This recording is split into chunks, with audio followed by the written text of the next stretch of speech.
One, two, three. Hello guys, hello. Andito na naman tong si ate, Tita Gina sa ating channel. At ang pag-uusapan natin ngayon ay ang paano tayo mag-enjoy sa pag-exercise. Okay, marami sa atin nahihirapan at hindi nakakapagpatuloy ng pag-exercise. So, ano ba ang dapat natin gawin? Number 1, piliin ang exercise na gusto mo. Yun. Kung hindi ka mahilig mag-gym, kung ayaw mo, pwede ka namang sumayaw ka na lang sa bahay, maglakad-lakad, mag-hiking sa bundok, magbisikleta, maglaro ng sports, pwedeng gawin na mga sports, badminton, table tennis, pwede ring mag-yoga or stretching, yan, galaw-galaw lang ng katawan. Pwede rin yung mga exercise na hindi naman actually exercise katulad ng pagtatanim, 'di ba? Magagalaw-galaw din ang katawan diyan. Paglilinis ng bahay, pagkukuskus ng sasakyan, paglilinis ng sasakyan, 'yan. Exercise na rin 'yan, pagwawalis-walis. Okay.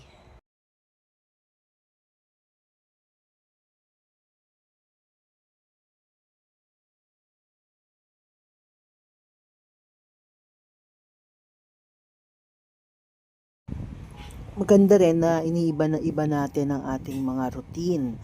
Like for example, pwedeng Zumba, pwedeng brisk walking, mag-plank ka dyan, squat, push-up, or pwede rin mag-bisikleta, mag-swimming, mag-hiking sa garden, makipagawa ng makita sa garden. Okay lang.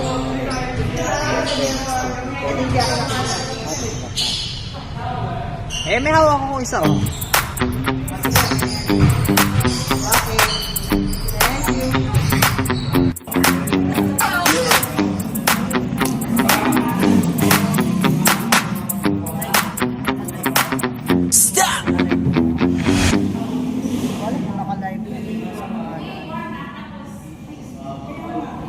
Yung ginagawa ko ngayon dyan ay tinatawag na Thai. So, parang okay din siya dahil whole body workout. Challenging siya. So, may mga time na nakakangawit pero titibay ang ating katawan sa paggawa ng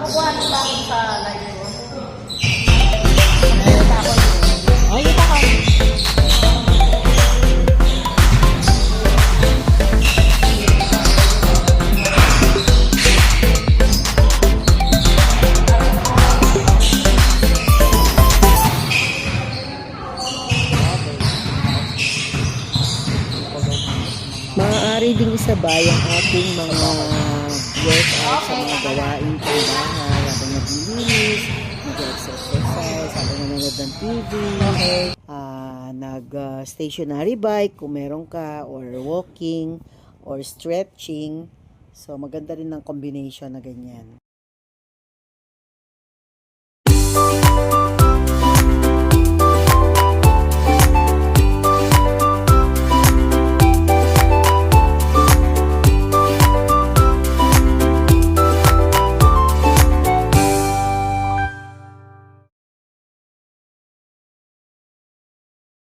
Makakakilala ka ng mga bagong kaibigan sa gym, sa Zumba, at nagkakaroon ka ng mga bagong connection, at may dahilan ka upang madagdagan pa ang circle of friends mo at madagdagan pa ang activities mo at hindi ka maiinip na laging puro sa bahay lamang.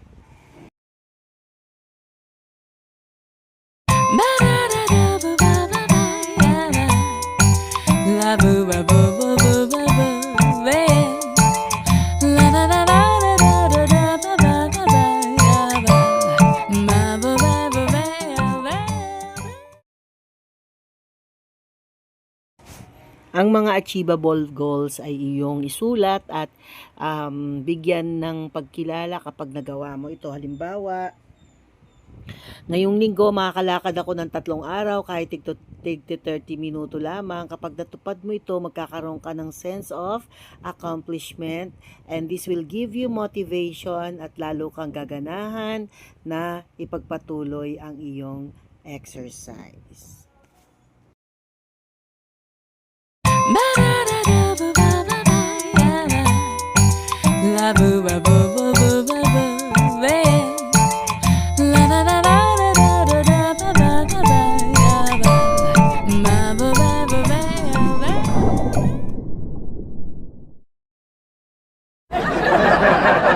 Napunta tayo yata sa dagat, bigla nagkaroon ng isda.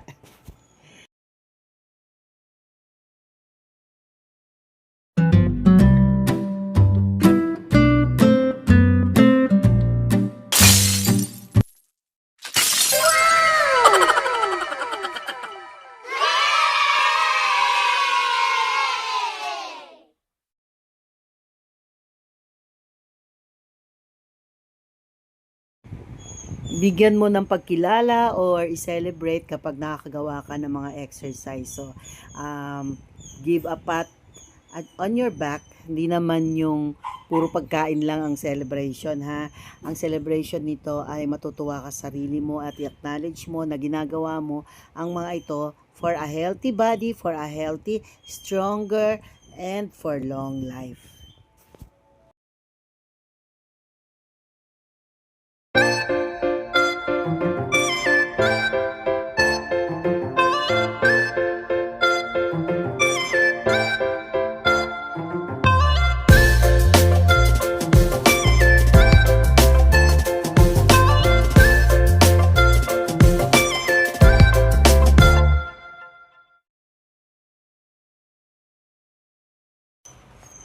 Sumubok ng mga iba pang anyo ng exercise katulad ng hula hoop or stretching or twister or meron kang paggamit ng weights, meron kang gagamitin na mga rubber bands or bola na magagamit mo kung saan ka magkakaroon ng bending at flexibility.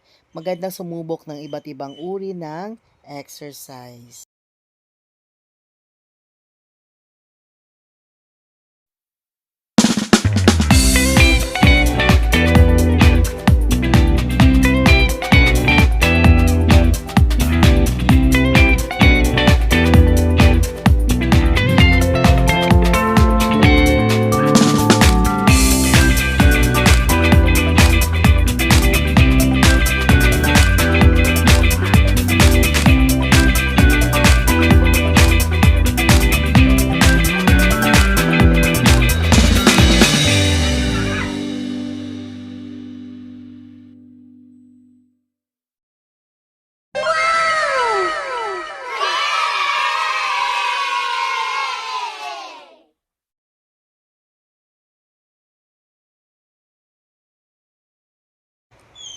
Kahit maikli lang ang exercise mo, basta gawin mo itong regular, kahit 30 minutes lamang bawat araw ay maganda na upang ma-train ang ating katawan.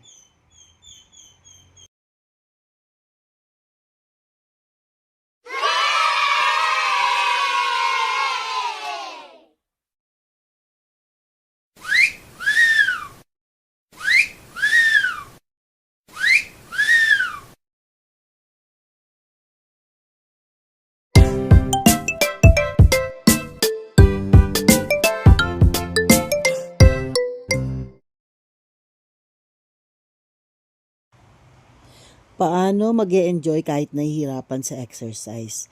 Ang totoo, lahat ng nag-e-exercise ay nakakaranas ng hirap, sakit minsan ng katawan, pero ang sikreto para mag-enjoy kahit nahihirapan ay nasa iyong pag-iisip or mindset, environment o kapaligiran, at yung approach mo or yung strategy mo para maging mas madali ito sa iyo. Bibigyan kita ng mga ilang tips para mas mag-enjoy ka at kahit nahihirapan ay hindi ka titigil sa pag-exercise.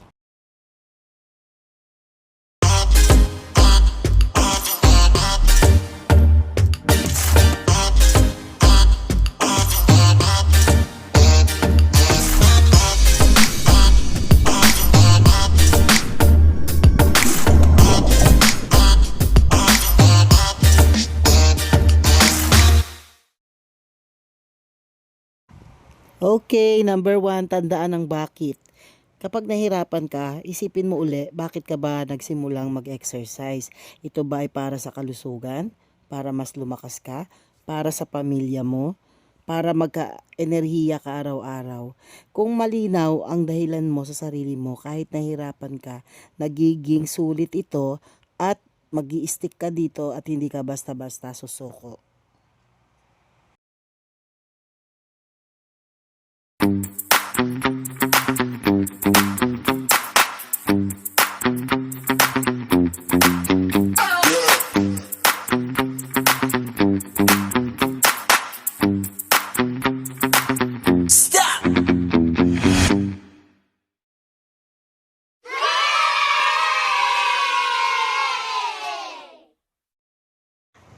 So ayun, naging mas malinaw na sa atin bakit ba natin ginagawa ang exercise kahit nahihirapan. So magandang tip yan na laging isipin, may kahalagahan or may dahilan kung bakit natin ginagawa ito. Number 2, gumamit ng music o tunog na masaya. Kapag nagpapatugtog ka ng mga paborito mong kanta habang nag-ehersisyo, kahit pawisan ka, kapag feel good ang tugtog, parang sumasayaw ka lang or parang nagiging nalilibang ka habang ikaw ay nag-e-exercise.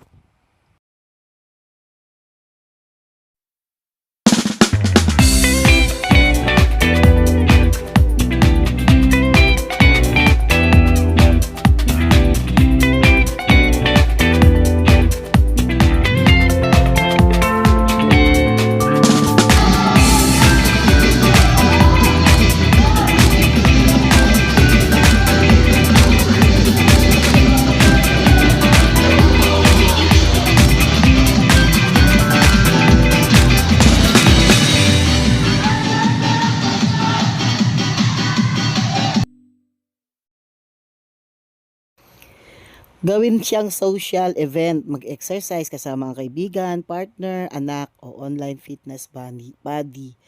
Pwedeng sabay kayo mag-challenge sa isa't isa. Kaya natin ito hanggang 10 squats lang muna. Mag-game kayo, magkwentuhan habang ginagawa ang inyong exercise routine.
Thanks for watching. See you again on my next vlog. Bye!